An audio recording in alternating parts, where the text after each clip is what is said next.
Chapter 2, Mary, quite contrary. Left, both feet, right, left.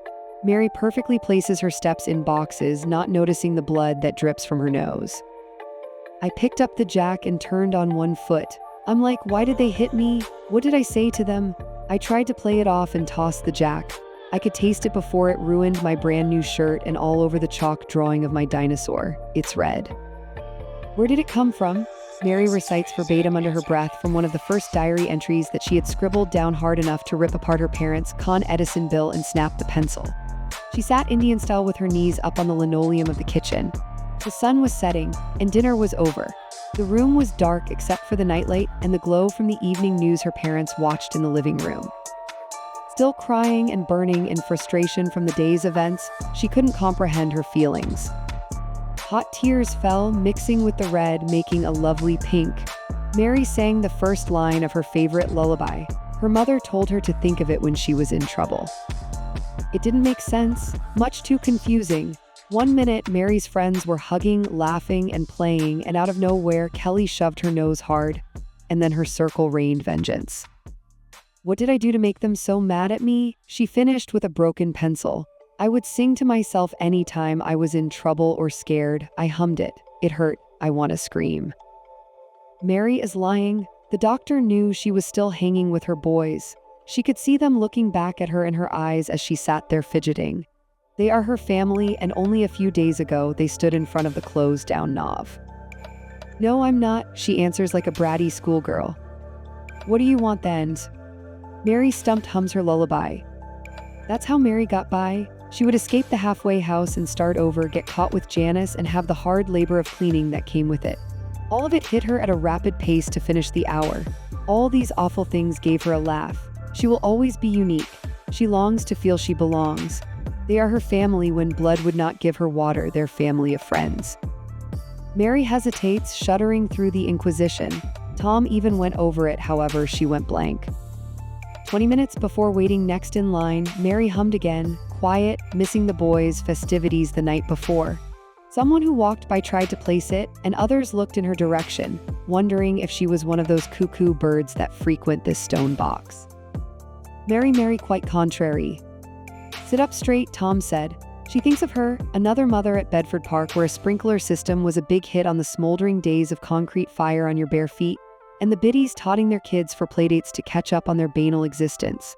Mary first heard the phrase ugly duckling, barely able to walk by her mom's good friend Carol, who fussed about one Halloween outfit.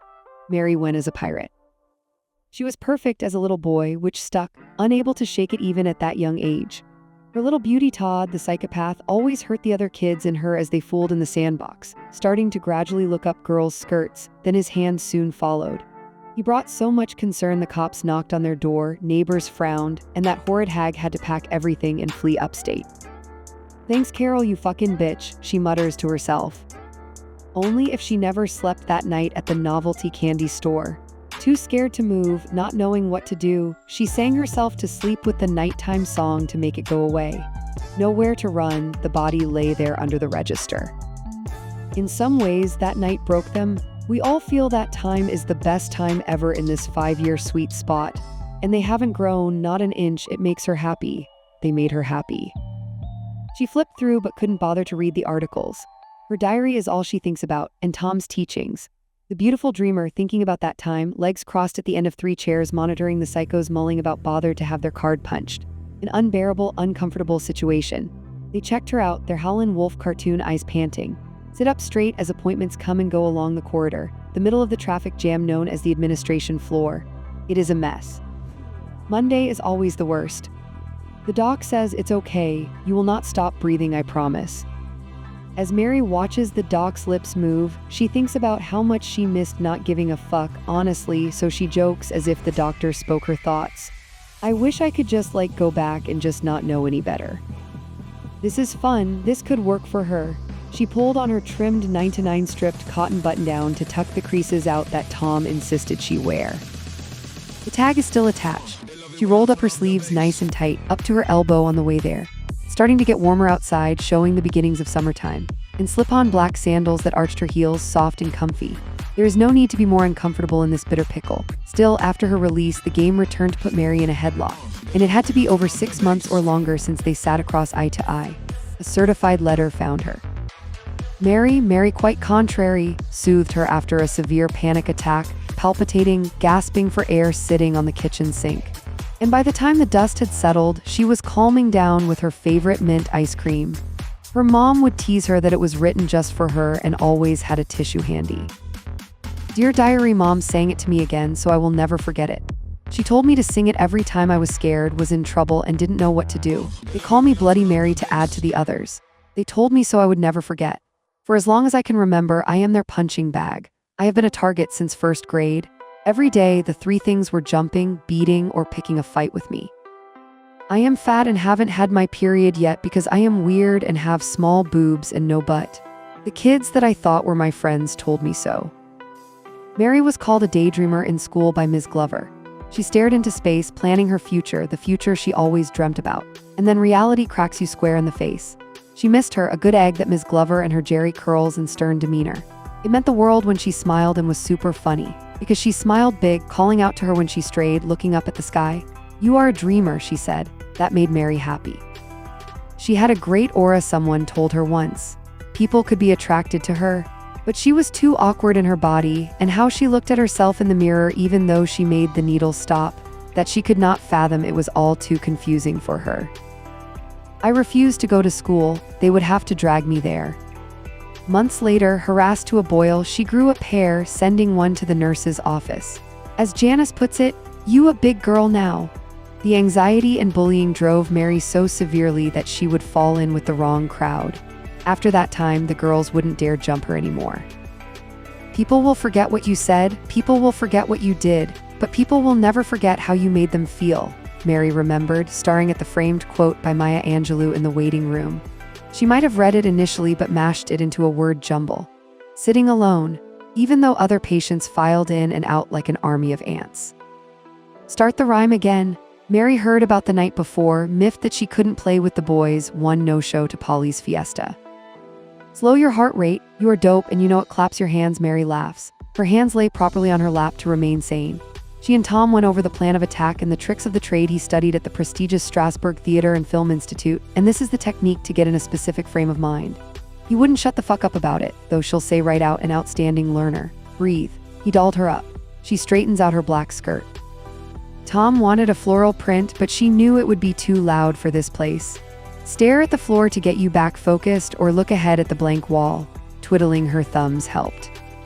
It's been a couple of years now that they have known each other, so Dr. Elizabeth Emerson Pace, the mental health counselor, got right to the point.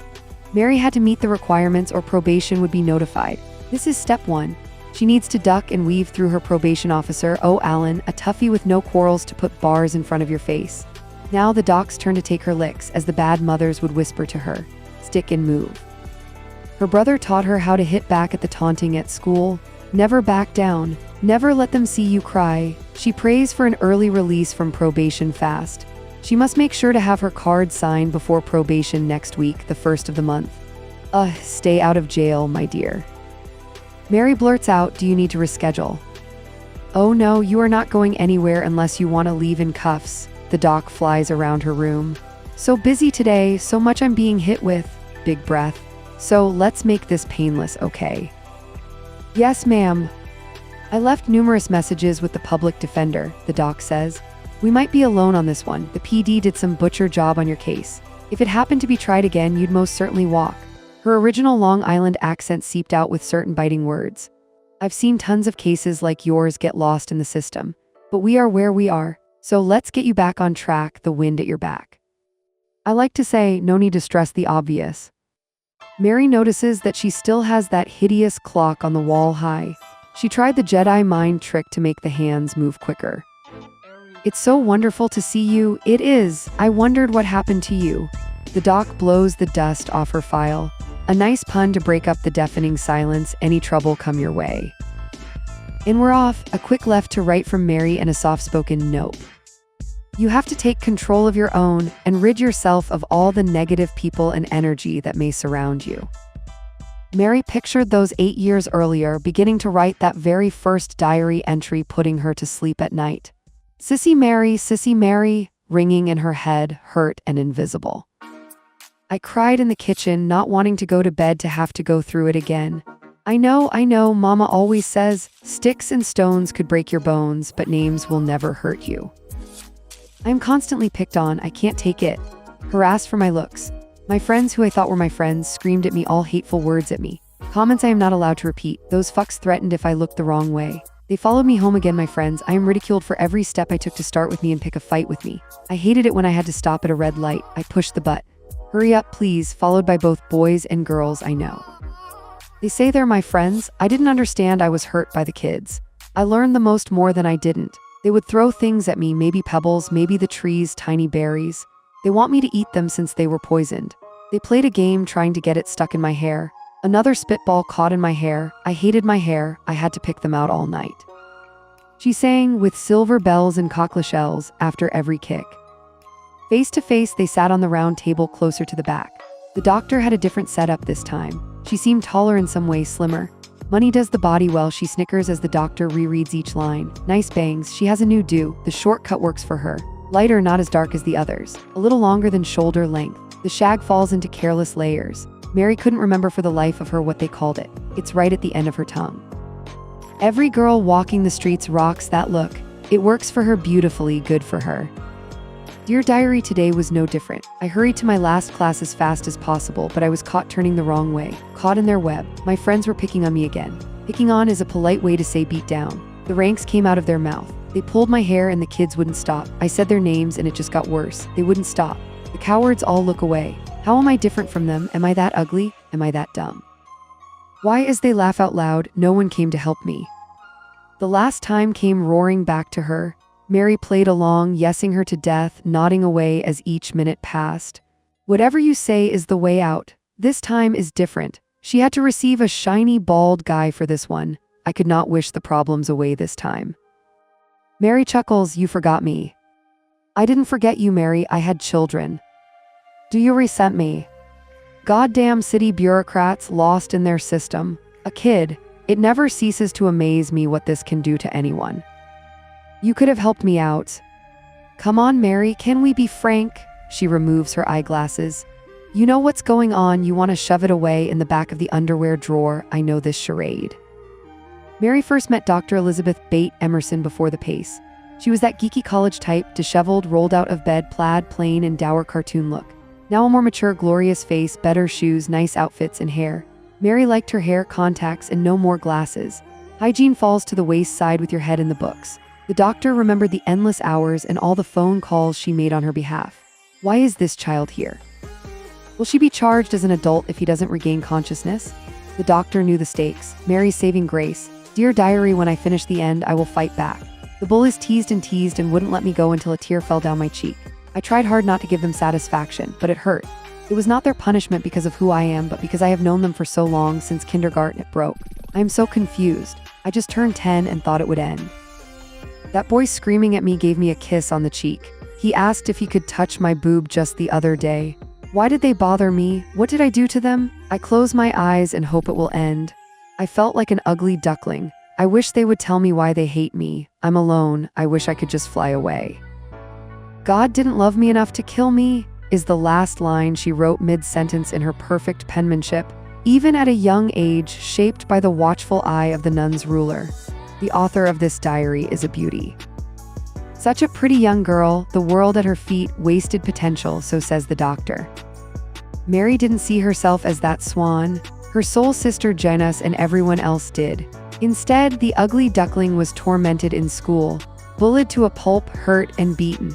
The trauma of growing up, tortured in juvenile detention, lost by faulty paperwork. She checks her pager with a clear pink case, but nothing. Her attention drifts to the wall behind the doctor's desk, which seemed to have been recently decorated with a fresh new beige, an off-white. It didn't have that hideous dead stare directly in your eyes with no flavor, no personality. That first office they throw a newbie hopping for a phone line that works. Much nicer now.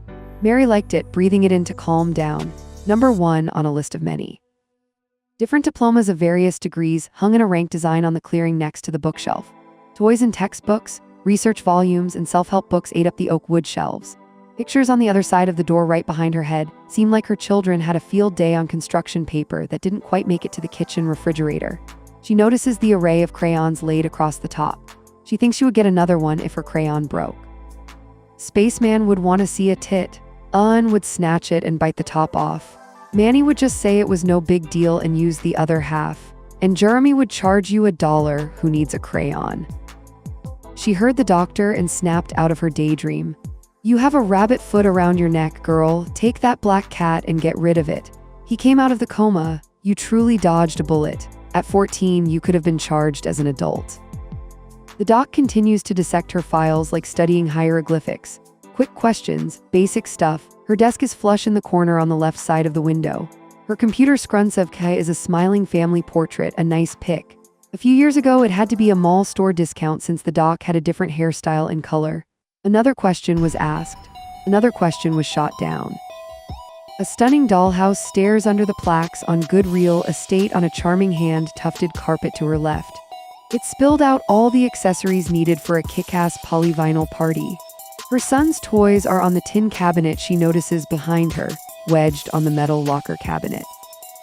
A handmade nameplate engraved with a soldering gun in wood, Dr. Elisabethemierson Pace, rests front and center. It smells of her young daughter's handiwork right out of arts and crafts class. An outstanding ribbon hangs off its corner. Mary wondered what her kids were like. Are they happy? Did they like playing in the office as their mommy typed away? How old are they? Dr. Sunpus continues, I had a discussion with your PO and she is pretty satisfied with your improvement. She mentioned a few red flags here and there, but nothing the judge should frown upon. No one wants to see you fail. Mary answers too quickly, yes ma'am, and puts a smiley face on her file. A perfect get-out-of-jail-free card. This might not be so bad, relax. What time is it? She searches for a clock. Oh no, not even a quarter after. Her eyes roll. You gotta be kidding me. 46 minutes to go.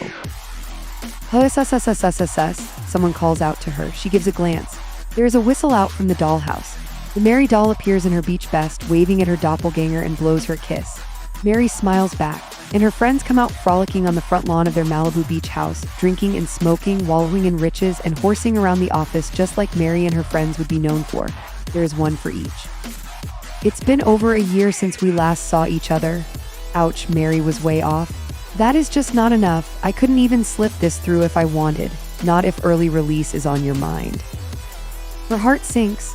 Tom talked about happy accidents, and it swallowed our girl. Sit up straight, Mary thinks, noticing a string dangling off the cuff. Should she pull it? It bothers her. She planned to return it, just leave it. Maybe she'll keep it. It's a great look. She felt like a loose string that brought down a good shirt. If you pull it quickly, more threads will fall. Fuck, had to go all the way now. She rolled the string up speedily and snapped it off, letting it slide off her finger and drifting to the charming rug. Pay attention. The doc writes her update in the file. I do not need to remind you that you are required by the court to see me, and if you fail to see me or contact me for that matter from now on, I will be forced to put in a warrant. Mary answers too quickly again, yes ma'am. She sounded too precomputed, starting to show her hand. It was like when the public defender really gave it to me up the ass. I got 3 years when I should have gotten 6 months at most. She said I'd be out after 1. Usually that's the case. However, your situation throws that out the window. Mary feels too edgy, it plastered all over her face. Don't lose focus, she says, muttering too loud. She stares at the windowsill, not much, just a brick on the side of the building next door, no window to look in. Dr. Emerson Pace scans the back of her data sheet. You turned 16, so they cut you loose. And Mary nods along as she reads off the checklist of accomplishments inside. She checked off, including a GED, and completing some college courses earned her a star and a pat on the back. Good job. What is your plan with that piece of paper? Came next. To be completely honest, it's not worth the paper it's printed on if you do not do something with it. Mary clarified that she is interested in being on television, in the movies, or maybe a chef. Lofty goals that did not go well down the doc's throat. She falls over herself, noting all of the acting techniques her boyfriend has been teaching her, and perhaps she'll decide to go into the theater. Her boyfriend craves the stage, but his subpar talent and looks are more suited for the small and possibly big screens. The arts are an excellent way to go after you lay down some groundwork. At this time, you should look at something more concrete, more substance with some zeros that the court can sign off on. Mary Barbie hugs her and gives her an inspirational peck on her cheek. So do you plan to attend college? Mary, preoccupied, has not stopped picking at a visible scar on her upper lip, making it bright red and raw. The dolls, meanwhile, trash the shelves and clean the desk to the floor, bouncing around, hooting and hollering. Mary, do you plan to attend college? The doc persists. I could help you at least go to a neighborhood college to get the ball rolling. She retorts that she planned to explore a culinary school or acting classes. The weary doctor feels her irritation and changes direction. Well then, how have you been? I've been better than I could ever expect, Dr. Emerson. Sorry, Emerson Pace, I'm staying out of trouble and all that, you know how it is. This meeting had been planned for days, talking to herself in the mirror daily at Tom's tutelage. The understudy received high marks. The first time we met, you had just been arrested, having a tough time adjusting, which is totally natural. In actuality, the doc, a very young mother and not married yet, lost an appeal to release Mary in her custody, which the board found highly unethical. Mary had not known that she had done that beforehand. She couldn't believe people wanted to help her out in that respect. It turned out okay, nonchalantly, I'm here. Oh no, she's opening the file, now what? The doctor writes and goes over the following. Mary spent a faithful month and a half at Spofford facility in Hunts Point, then transferred upstate to Albion. Because of overcrowding, the white shirts told her that the city failed her along the way, moving her. In some ways, it saved her life. Spofford was literally the Fort Apache of the Bronx. The unlucky get shot up in heavy doses of estrogen to control their behavior, the girls as well as the boys. The doctor breaks in, your grandparents still live in the Bronx. Yup, they're still in Castle Hill, they're not doing too well, I see them as much as I can. They come in and out, they recognize me sometimes. Sometimes they think I'm my mother. I'm sorry to hear that, the doc asks, any word from your parents? Not a word on the road somewhere. Dr. Emerson Pace shakes her head. She takes out a piece of paper cut off at the end, reading the transcript. Juvenile number B851X is locked in solitary confinement for her own safety after an old-timer, as the victim called them. Statements requested that one of the bad mothers won her as her prize. A finely pointed toothbrush was stabbed into the side of the victim's back. According to an eyewitness, she didn't like the way the juvenile was getting on with another inmate. She puts the paper down. It says you were stabbed because you were friendly with the Long Island Lolita. What was she like? She was nice. Mary liked her, totally starstruck. She was all over the papers and news. It was a big deal. The change is noticeable in her body language. 14 into 15 tried as an adult. Attempted murder, rap, a nephew in a coma for months. They had you by the tit. A little brevity from the good doctor. Though Mary would not sing or talk, rat out who was there, that wasn't in her vocabulary and she gave it no thought. It is a part of her upbringing. She loved Jeremy, which blinded her, and he loved her ever since she tossed a note on his desk. It was 2 years before, a cruel summer for sure.